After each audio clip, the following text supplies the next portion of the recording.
그날 모세의 책을 낭독하여 백성에게 들렸는데 그 책에 기록하기를 암몬 사람과 모압 사람은 영원히 하나님의 총회에 들어오지 못하리니 이는 그들이 양식과 물로 이스라엘 자손을 영접하지 아니하고 도리어 발람에게 뇌물을 주어 저주하게 하였습니다. 그러나 우리 하나님이 그 저주를 돌이켜 복이 되게 하셨다 하였는지라. 백성이 이 율법을 듣고 곧 섞인 무리를 이스라엘 가운데에서 모두 분리하였느니라. 아멘. 오늘은 503주년을 맞는 종교개혁 기념주일입니다. 다시 맞는 종교개혁 주일에 우리의 신앙을 돌아보면서 우리 정말 새로워지기를 소망하며 개혁신앙으로 살아가고 있는지를 살펴볼 수 있게 되시기를 바랍니다. 우리 기독교를 개신교라고도 합니다. 종교개혁 정신으로 새로워진 교회라 하는 뜻입니다. 돌아보면 기독교 역사 가운데에 크고 작은 종교개혁 운동은 아주 여러 차례 있었습니다마는 그 중에 1517년 루터에 의해서 제창된 이 종교개혁을 우리가 기억하고 이렇게 기념주일로 지키는 것이지요. 종교개혁을 기억할 때에 이 종교개혁 운동의 5대 원리가 있음을 우리가 함께 기억할 수 있으시기를 바랍니다. 이 5가지 원리란 오직 성경, 오직 그리스도, 오직 은혜, 그리고 오직 믿음, 그리고 오직 하나님께 영광. 이 5가지를 5대 정신이다. 이렇게 말합니다. 그런데 이것을 종교개혁의 원리로 삼은 이유가 무엇일까요? 처음에는 그렇지 않았을 것입니다. 그러나 이 고대와 중세를 거쳐오면서 교회와 성도들은 이 소중한 신앙의 원리에서 많이 벗어났습니다. 오직 성경이어야 하는데 성경은 덮어놓고 다른 것을 의지했습니다. 또 오직 그리스도로 구원의 은총을 소원해야 할 것인데 그러지 않았습니다. 하나님의 은혜만을 구하는 것이 아니라 나의 공로를 내세웠고 세상에서 힘과 물질을 더 구했습니다. 과연 주님이 주신 믿음으로 겸손히 살아가고 있는지도 돌아봐야 할 것이고, 또한 우리의 삶에 허락하신 그 많은 은혜들을 오직 하나님께만 영광을 돌리고 있는지도 겸손히 돌아보아야 할 것이겠습니다. 이것이 바로 개혁신앙의 종교개혁의 5가지 원리라는 것이지요. 그리고 또 한 가지, 개혁교회 정신 가운데에 가장 중요한 원리 하나를 우리가 기억해야 한다면 바로 이것입니다. 개혁교회는 계속해서 개혁되어야 한다 하는 겁니다. 자, 이전에 온전한 줄 알았지만 성경적이지도 않고 하나님 뜻에 합당하지도 않음을 깨달아서 바꿨습니다. 갱신하였고 새로워지기를 소원해서 개혁했습니다만 어느새 시간이 지나면서 본래적인 의미를 잃어버리고 변질되기가 쉽다는 것입니다. 인간적인 요소들이, 사람들의 생각이, 또 전통이라는 미명하의 습성이 그것을 비틀어 버리고 말았습니다. 그렇기 때문에 우리는 하나님 앞에서 날마다 거룩해지는, 새로워지는 개혁을 끊임없이 추구해야 한다 하는 뜻이지요. 그러나 동시에 우리는 잘 알고 있습니다. 인간이 아무리 애쓰고 수고하고 노력한다 하여도 결코 거룩해질 수 없다는 것을, 온전해질 수 없다는 것을 우리는 또한 잘 알고 있습니다. 그렇기 때문에 그리스도 안에 있으면 새로운 피조물이다 라고 말씀하신 은혜의 말씀을 붙들고 언제나 예수 그리스도 안에서 오직 그리스도로만 새로워지는 저와 여러분이 되시기를 바랍니다. 우리가 성경을 읽으면서 그러한 개혁신앙의 삶을 살았던 많은 사람들을 만날 수 있지만 오늘 본문에 나오는 이 느헤미야를 결코 빼놓을 수 없을 것입니다. 느헤미야는 페르시아 바사 제국의 왕의 술 맡은 관원이었습니다. 물론 유대인이었지만 바벨론 포로 때에 바벨론으로 끌려갔다가 바벨론 제국이 멸망하고 뒤를 이어서 이제 패권을 잡은 바사 제국의 왕의 술 맡은 관원으로 봉직하게 되었다는 것입니다.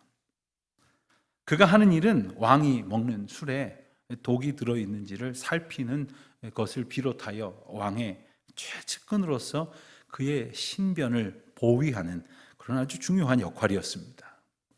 어느 날 왕궁에 있던 느헤미야가 고국 이스라엘의 예루살렘으로부터 온 소식을 전해 듣습니다. 예루살렘은 허물어졌다는 것이고 성문은 다 불탔다는 겁니다. 게다가 바벨론에서 해방되어져서 고국으로 돌아간 이들은 그곳을 차지하고 있었던 원주민들에게 능욕을 당하고 있었다는 거예요. 이 소식을 들은 느헤미야는 너무 마음이 아프고 괴로워서 여러 날 금식도 하면서 하나님 앞에 간절한 마음으로 기도했습니다.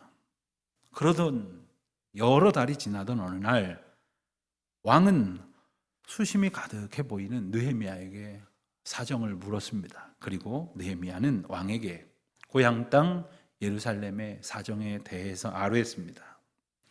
왕은 느헤미야에게 고향 땅으로 가서 무너진 성벽을 수축할 수 있도록 물자와 시간을 허락해 주었고 아예 그곳 총독으로 임명해서 보냈습니다. 예루살렘에 바사 제국의 왕의 최측근인 유대인이 돌아왔다는 소식은 어떤 이들에게는 경계심을 갖게 했고 또 어떤 이들에게는 기대를 갖게 했습니다. 느헤미야는 우선 조용히 상황을 살폈습니다. 그리고 기도하면서 때를 기다렸습니다. 그리고 하나님의 거룩한 은혜를 사모하는 사람들을 모아 그들을 불러일으켜서 모든 백성들과 함께 성벽을 재건했습니다. 단 52일 만에 모든 일을 완수해냈습니다. 결코 쉬운 일이 아니었을 것입니다. 이방인들과 그곳을 차지하고 있었던 기득권 세력들의 방해가 만만치 않았음을 우리는 느헤미야서를 통해서 보지 않습니까? 그럴 때마다 느헤미야는 기도했습니다. 파수꾼을 세워가면서 주어진 일에 열심을 냈습니다. 한 손에는 무기를 들고 또 한 손으로 성벽을 세워가면서 그는 하나님께서 허락하신 그 상황에 대처하면서 주어진 사명에 최선을 다했습니다. 그리고 느헤미야는 유다 총독으로서 백성들의 형편을 돌보는 일에도 또한 최선을 다했습니다. 연약한 자들을 위로하고 또 격려했습니다. 그런가 하면 백성들을 괴롭히던 그러한 귀족들이나 방백들을 꾸짖기도 했습니다. 눈치 보지 않았습니다. 오직 하나님만을 의지하였기에 이 모든 일들을 해낼 수 있었습니다. 성벽이 점점 완성되어져 가자 이 방해꾼들은 가만히 두었다가는 안 되겠다 싶으니 느헤미야를 유인해서 죽이려고까지 했습니다. 갖은 모함과 거짓 소문으로 함정에 빠뜨리려고도 했습니다. 하지만 그럴 때일수록 느헤미야는 기도하고 또 기도했습니다. 하나님께서 주신 사명에 전력을 다했습니다. 마침내 성벽이 완공됐습니다. 얼마나 감격적이었을까요? 사람들은 수문 앞 광장에 모여서 제사장 에스라가 낭독하는 하나님의 말씀, 그 율법서를 들었습니다. 그들은 새벽부터 모여서 한낮에 이르기까지 자리를 뜨지 않고 귀를 기울였습니다. 말씀을 들은 그들은 자신의 죄악을 보게 되었고 그들은 회개했습니다. 그리고 다시는 하나님 앞에 그와 같은 범죄를 저지르지 않겠노라고 결단하게 됩니다. 그들은 이방인들과 섞여 살았던 것, 심지어는 그들과 통혼하였던 죄를 회개하였습니다. 또한 안식일을 범하고 절기를 무시했던 일들을 회개하고 하나님 앞에 온전히 지키기로 서약했습니다. 그런가 하면 하나님의 전을 위해서 성전세와 제단 나무를 성실하게 바칠 것과 또 제사장과 레위인들을 잘 섬길 것을 온 백성들이 방백들과 레위인들과 제사장이 함께 다 맹세하고 인봉하였습니다. 그렇게 감격 속에서 성벽을 봉헌하고 그야말로 모든 영광을 여호와께 올려드린 바로 그때 그 감격을 우리는 아마 상상조차 할 수 없을 것입니다. 그렇기 때문에 종교개혁을 이야기하면서 바로 이 책 느헤미야서를 그리고 오늘 읽은 이 본문 말씀을 결코 떼놓을 수가 없는 것이지요. 오늘 우리가 읽은 이 13장은 결말을 향해 가는 부분입니다. 읽은 말씀 1절을 보니까 그날 그렇습니다. 성벽이 회복이 되고 그리고 하나님 앞에 감사의 제사를 예배를 올려드렸던 바로 그날 그들은 하나님의 책에서 그들이 미처 깨닫지 못하고 있었던 것, 그리고 빠뜨렸던 일 한 가지를 발견하고 준행을 하게 됩니다. 그것은 바로 암몬과 모압 사람들에 관한 이야기였는데, 모세의 율법서에 보면 그들은 하나님의 총회, 즉 이스라엘 백성들의 공동체에 들어오지 못하게 하셨었다는 거예요, 하나님께서. 그렇지만 그것을 알았는지 몰랐는지, 아니면 쭉 그래 왔다고 생각했기 때문이었는지 그들과 대충 어울려서 잘못된 것인 줄도 모르고 그렇게 뒤섞여 살아왔다는 것이지요. 어쩌면 우리 가운데 그 사람들이 필요하다고 생각했을 것이고, 우리와 함께하는 일이 있지 않느냐고, 그러면서 좋은 게 좋은 것 아니냐고 그렇게 뒤섞여 살았을 것입니다. 그들을 공동체에서 제하라 하신 이 말씀은 어떤 인종차별 같은 이야기가 아닙니다. 그들이 어떤 사람이었습니까? 그들은 하나님을 대적하고 이방신을 섬겼으며 이스라엘 백성들에게 악한 영향력을 끼쳤던 사람들이었습니다. 이미 오래전부터 그의 죄상은 이스라엘 백성들에게 전해졌지요. 오늘 말씀에도 기록되어져 있지 않습니까? 민수기 22장 이하에 나오는 이 말씀의 내용은 그렇습니다. 이스라엘 백성들이 애굽으로 나와서 이제 광야길을 다니다가 요단강을 건너서 마침내 가나안 땅으로 들어가기 직전 그들은 요단 동편 이제 암몬과 모압의 땅을 지나게 되었습니다. 여러분, 그들이 남입니까? 아브라함의 조카 롯의 후손이 바로 모압과 암몬 자손들 아닙니까? 그런데 하나님의 백성들 이스라엘 사람들을 그들은 음식과 먹을 것을 주면서 마실 것을 주면서 영접하기는커녕 그들을 가로막고 그들이 지나가지 못하도록 방해했습니다. 심지어는 발람이라는 이방 주술사를 데려다가 뇌물을 줘갖고 매수를 해서 이스라엘 백성들을 저주하게까지 했다는 것 아닙니까? 그런데 그들과 그들의 후손들이 두고두고 이스라엘 백성들과 뒤섞여 살면서 그들에게 악한 영향을 끼쳤다는 거예요. 우상 숭배가 만연되게 했고 영적 혼란을 야기하게 했다는 겁니다. 하나님의 율법을 무시하게 했다는 거죠. 그렇게 이스라엘 백성들은 하나님의 말씀대로 살지 않고 그들과 뒤섞여 살아왔던 것이었습니다. 그런데 바로 오늘 에스라 선지자를 통해서 들려진 하나님의 말씀에 그것이 잘못됐다는 것을 다시 한번 깨닫게 된 것입니다. 사랑하는 성도 여러분, 우리가 말씀을 읽지 않으면, 그 말씀 가운데 귀 기울이지 않으면 우리 삶에 무엇이 잘못된 것인지 무엇이 죄인지를 깨닫지 못하게 됩니다. 하나님의 뜻을 분별하지 못하게 되는 겁니다. 그저 세상 풍조에 휩쓸려서 살다 보면 어느새 한참 멀리 가버리고 마는 거예요. 그들은 이제 말씀을 들음으로 자신들의 모습을 보게 됐고 그것이 죄인 줄 깨닫게 되었습니다. 이것이 바로 말씀의 능력입니다. 말씀은 우리를 똑바로 보게 하십니다. 하나님 앞에서 온전한 사람이 될 수 있도록 죄가 죄인 줄 알아 회개하게 하시는 것입니다. 좌우에 날이 선 검과 같다고 말씀하셨어요. 그 말씀으로 비록 이스라엘 백성들에게 그들이 익숙했을런지 모릅니다. 어쩌면 유익이 된다고 생각했을런지도 모릅니다. 때로는 우리의 삶에 익숙하고 일부 유익이 된다고 생각이 들런지 모르지만 하나님의 말씀이 우리에게 일러주시는 바 하나님의 뜻에 합당하지 않은 것이라면 잘라내고 찍어내버리고 우리의 거룩함을 위하여 그것으로부터 우리는 온전하여지기를 힘써야 할 것이겠습니다. 그런데 오늘 말씀에 이어지는 4절과 5절의 말씀을 보니까 이러한 너무나도 놀라운 그리고 은혜스러운 영적 개혁 분위기와는 전혀 맞지 않는 그러한 일이 소개되고 있습니다. 새롭고 거룩하게 갱신된 성전에 도비아라고 하는 사람을 위한 큰 방이 마련됐다는 겁니다. 여러분, 도비아가 누굽니까?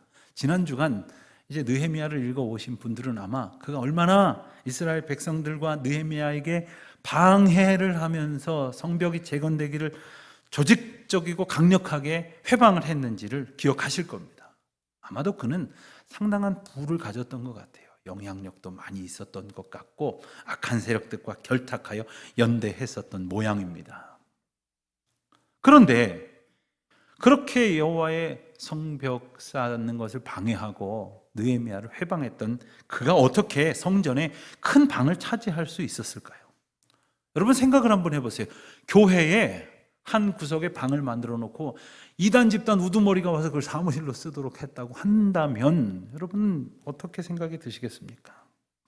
아마도 오늘 본문이 묘사하는 것처럼 제사장 엘리야십이 관여되어 있었을 거예요.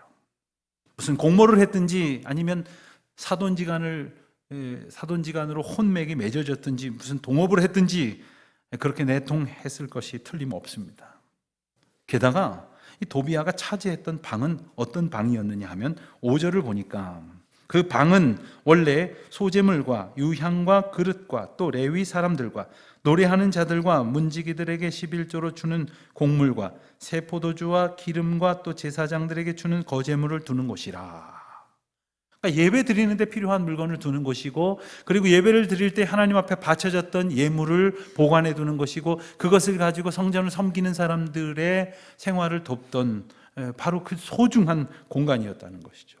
그런데 어떻게 이 방을 도비야라는 그러한 악한 자가 차지할 수 있었을까요? 오늘 말씀을 보면 우리가 3절과 4절 사이에는 표시되어져 있지 않지만 얼마간의 시간 간극이 있다는 것을 알게 됩니다. 느헤미야가 바사 왕의 이제 허락을 얻어서 예루살렘에 총독으로 와서 있은 지가 모두 12년입니다. 그동안에 그런 많은 일들을 이뤄낼 수 있었죠. 돌볼 수 있었죠. 그런데 그 기간 중에서 이제 임기를 마치고 바벨론에 있던 바사 제국의 왕궁으로 이제 잠시 복귀하게 됩니다.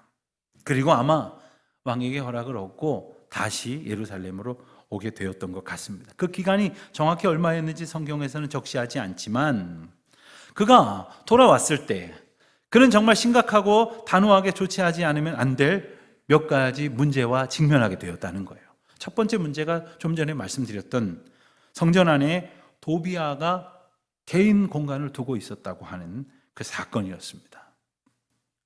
도대체 느헤미야가 없었던, 예루살렘을 비웠던 기간이 얼마나 됐는지 알 수 없지만 이스라엘 백성들은 불과 얼마 전에 하나님의 말씀을 듣고 새로워져서 하나님 앞에 거룩해지겠노라고, 그리고 11조와 제물을 온전히 드리겠노라고, 안식일과 절기를 잘 지키겠노라고 그렇게 결단하고 인봉하여 다짐했던 일이 불과 얼마 전이었는데 도대체 그 사이에 어떻게 이게 다 어그러질 수 있느냐 하는 것이에요.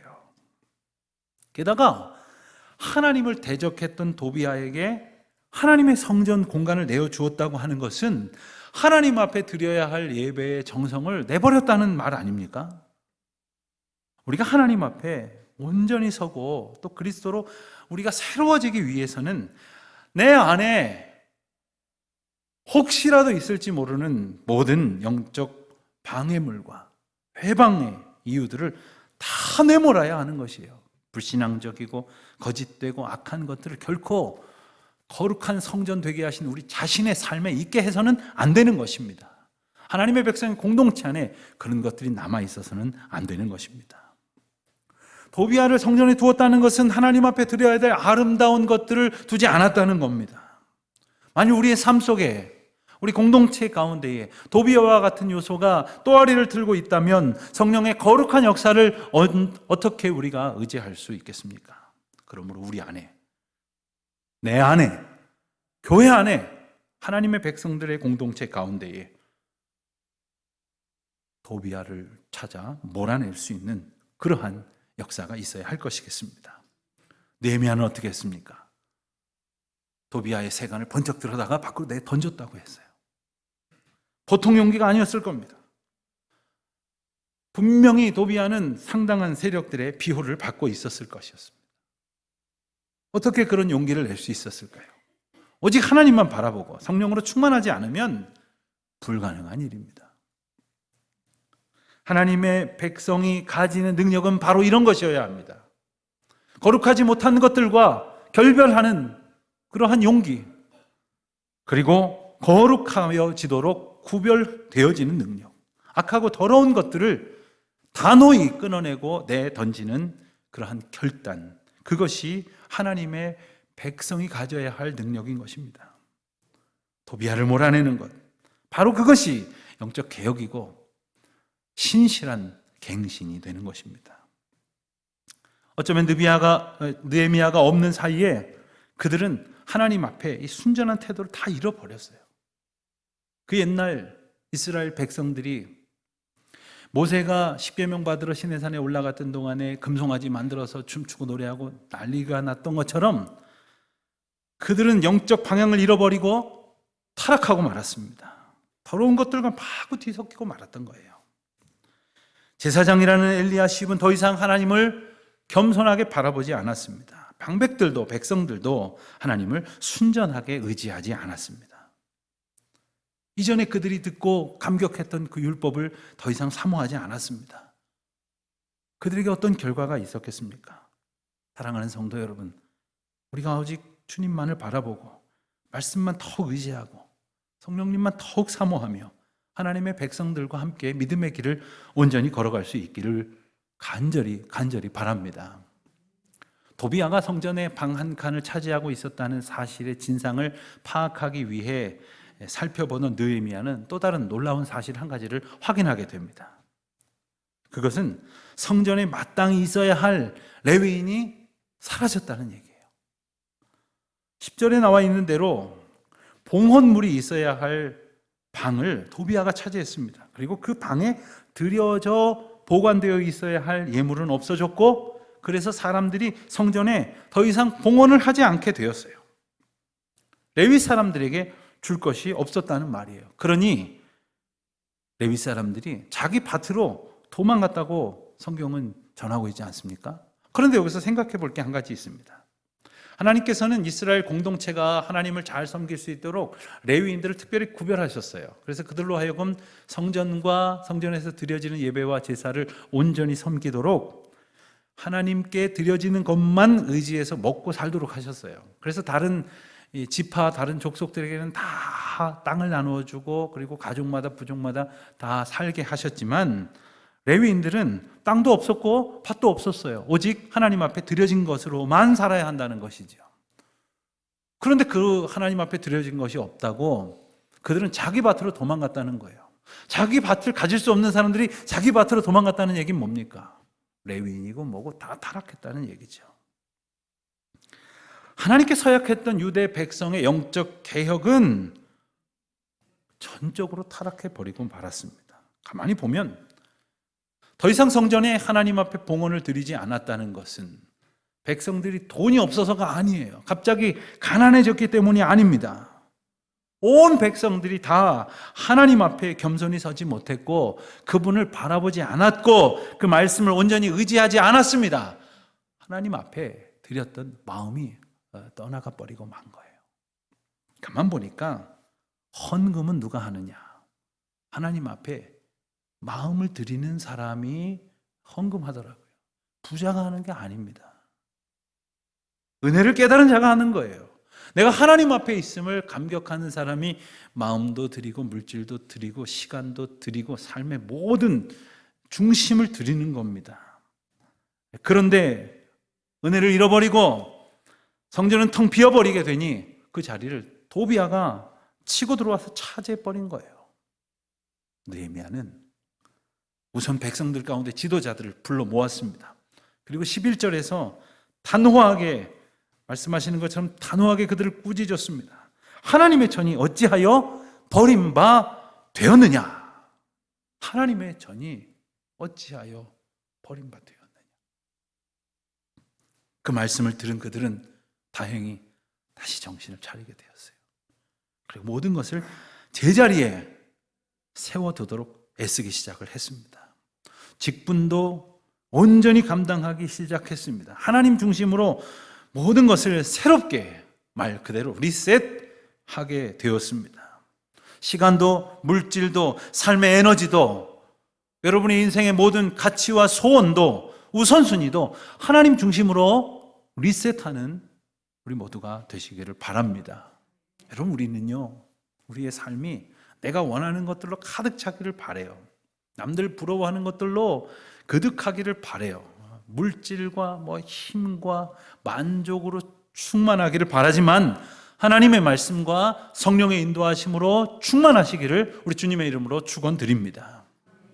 그리고 나서 느헤미야는 두 번째 문제 앞에 섭니다. 두 번째 문제는 15절에 나오는 이야기와 연관됩니다. 15절입니다. 그때에 내가 본즉 유다에서 어떤 사람이 안식일에 술틀을 밟고 곡식단을 나귀에 실어 운반하며 포도주와 포도와 무화과와 여러 가지 짐을 지고 안식일에 예루살렘에 들어와서 음식물을 팔기로 그날에 내가 경계하였고 했습니다. 안식일을 거룩하게 지키기로 다짐했던 백성들이 그냥 제각기 돈 벌러 나갔다는 거예요. 자기의 소욕을 채우기 위해 나갔다는 거예요. 여러분, 그들이 지금 일하지 않으면 안 될 상황으로 갑자기 변해버린 것이 아닙니다. 그들이 갑자기 가난해져서 한 푼이라도 더 벌어야 될 욕심 때문에 그런 것이 아닙니다. 하나님 앞에 마땅히 드려져야 될 시간에 하나님 앞에 마땅히 드려야 될 마음을 잃어버리면, 예배 소망이 끊어져 버리면 그때는 자기 유익을 찾아서 떠나는 거예요. 하나님 앞에 예배 드려야 할 시간에 이렇게 성전에 나와 계시든 아쉬운 마음이지만 이제 영상을 통해서 간절한 마음으로 예배를 드리든 그 마음과 그 삶을 하나님 앞에 드리지 않는다면 그냥 그 마음 닿는 대로 그 시간을 쓸 수밖에 없는 것 아닙니까? 기왕이면 더 유익이 되는 일을 하러 간다고 가겠죠. 한 푼이라도 벌어야지 하는 생각이 드는 사람은 그의 유익을 채우기 위해서 떠날 것 아닙니까? 여러분, 안식일을 거룩하게 지키라 하신 말씀은 아무것도 하지 말라는 말씀이 아닙니다. 이날이 또 우리의 모든 시간들이 하나님의 중심 가운데 있음을 기억하라는 말씀이에요. 그리고 그 주권과 인도하심만을 의지하며 살라는 명령이신 겁니다. 하나님 알지 못하는 자들처럼 물질을 지향하는 어떤 욕망의 노예가 되는 것이 아니라, 그러한 세상의 리듬에 흐트러진 인생들이 아니라 하나님의 창조 질서 앞으로 내가 주님 앞에 나아갑니다. 나의 죄를 깨끗게 하시고 온전케 하옵소서 하는 은혜를 사모하는 것, 주님 주신 은총으로 죄의 능력을 회복하며 살아가는 것, 이게 안식일을 허락하신 주님의 은혜가 아닙니까?